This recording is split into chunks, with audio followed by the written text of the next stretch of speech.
Were the only team with multiple first-round selections last night. New 49ers coach Chip Kelly used both picks on Pac-12 players. This did not surprise me, taking Oregon defensive end DeForest Buckner with the 7th overall pick and then trading up to take Stanford guard Joshua Garnett at number 28. Stephen A., what did you make of Kelly's picks? Well, the only thing that I make of it is that, listen, Buckner could be a stud. He's got incredible potential.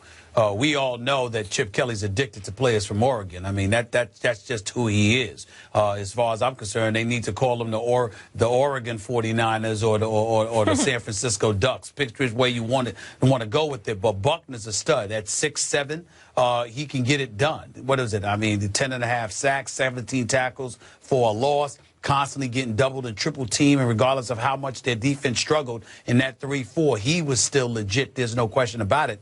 If you're the 49ers, however, you need help all the way around.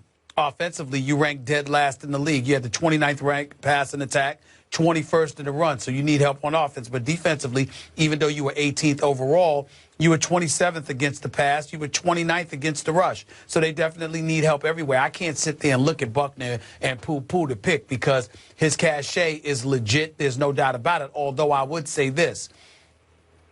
If you're that much of a stud, Skip, and you're 6'7", how do you go 7th?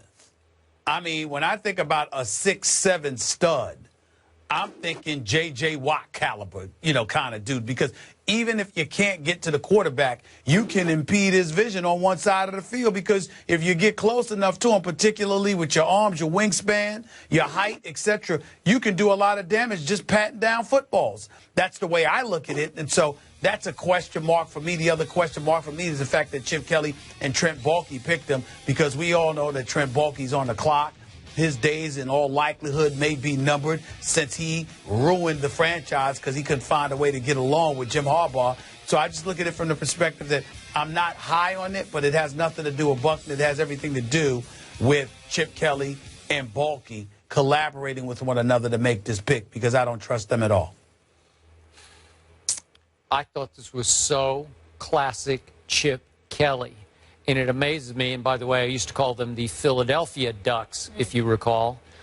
It amazes me that Chip Kelly not only quickly got another job, to your point that you usually have about this league. At $6 million per. How do you just fall into the next job after that disaster in Philadelphia? And furthermore, I don't know whose input was how much. I don't know if it's Baalke or Chip or some sort of collaboration. But both of these picks had Chip Kelly's fingerprints all over them. And I agree with you. I like the measurables of DeForest Buckner, but obviously I laughed out loud. He's a duck, and he took another duck. And then, by the way, these kids might be ducking last night, because I got to compliment Coach Gruden. He was spitting fire on the telecast last night, because it wasn't the usual, sometimes misleading highlight packages that we consistently got. We got Coach Gruden critiquing, man. We had video of how DeForest Buckner occasionally got dominated because he's almost too long for his position, and he got buckled a few times and overwhelmed. So I don't know. I'm not saying he's a bust or whatever, but maybe he's not quite all that he's cracked up to be. And then we come to the bottom of the draft. Is this not Chip Kelly Memorial kind of, I'm the smartest man in the room? That's what I always didn't like about Chip, even when we've had him in on the show. He walks in and it's like, I know something you don't know. His nose is up. He's arrogant. All the moves he made in Philadelphia were like, I'm going to show the league how stupid it is and how smart I am. And this is what happened with Joshua Garnett. I don't even know anything about. I'm sorry, forgive me. I don't know him. Mel Kiper was just dumbfounded on the set saying, wait a second. They just traded up to take him 28th. I got him ranked 67th on my big board. 67th. Think of that. From 67th to 28th, do they really know something that nobody else knows? And once again, with his connections, Chips, to that conference, Pac-12, obviously, he loves those players. He thinks they're somehow better, I don't know why, than other conference players, than SEC or Big 12 players or whatever you want to do, Big 10 players. And in this case, he goes for a Stanford guard, and we see the video, and he's not a dominator. He's not a mauler.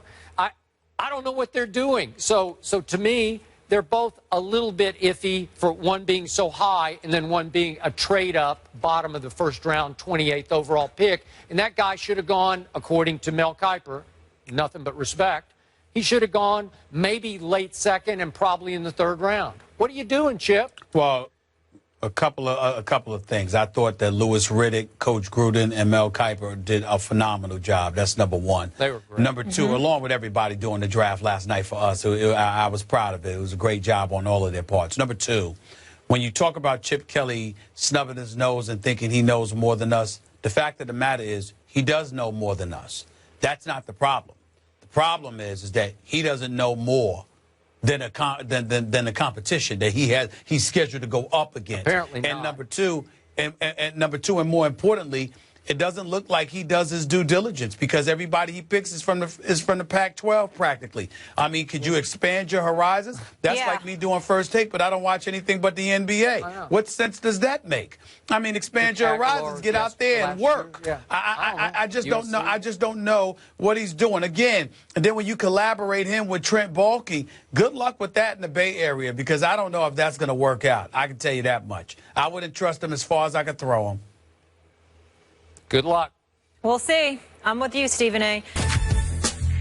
First Take is brought to you by the Subway Sandwich Shop. Fresh is what we do. The new 2016 Lexus GS. Once you take control, there's no going back. And Just for Men, great-looking hair made easy. After sitting and waiting in the draft green room for nearly the entire first round, Robert Nkemdiche is headed to the desert. The Cards selected the defensive tackle with the 29th overall pick. Stephen A., you've been high on this guy all year long. Was Nkemdiche the steal of the first round in your mind? I believe he was, but not just because of his talent. It's because of who he's going to play for. That would be Bruce Arians. This man is special as a coach, not just in terms of his football acumen, but his ability to relate to today's players. And I think when you talk about maximizing a potential like Robert Nkemdiche, if you're able to do that, keep him off the weed and don't allow him to engage in any kind of nonsense, imagine what he would do. We haven't heard a word about Honey Badger that's been negative since he's arrived in Arizona. He's special. He's been performing in a special fashion. And the same, I believe, has the potential to occur with Robert Nkemdiche. I know I would have taken him if I'm Bruce Arians. And remember, Mark May came on the show and specifically talked about Nkemdiche potentially with Arizona and how beneficial that would be because of the leadership in the locker room with Peterson and those boys. I love this pick for Arizona. And Bruce Arians, as far as I'm concerned, is the perfect man for him. I hate to admit it. Yeah. Steal of the first round. Again, a lot of things could go wrong. I don't think they will in this environment. I love Bruce Arians. Have nothing but respect for him. Patrick Peterson, nothing but respect. The job that he's done being a big brother to Tyrann Mathieu. And you got Calais Campbell and Carson Palmer. You have veteran, senior sort of leadership around this kid, and they're going to teach him the ropes and the way and keep him locked in and plugged in, make him prioritize football. I got to say, this is such a good pick for a really good football team to steal him at 29.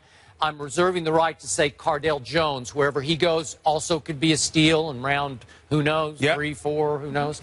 But for last night, bottom of the first round, it was right on schedule. Congratulations, Arizona.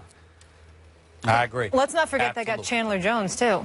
Chandler Jones. Right? Yeah, well, they're going to have to sort of look over him, too. Yes, but he needs some babysitting occasionally. That was already a solid team last year. Yep. Listen, I will leave you all with this.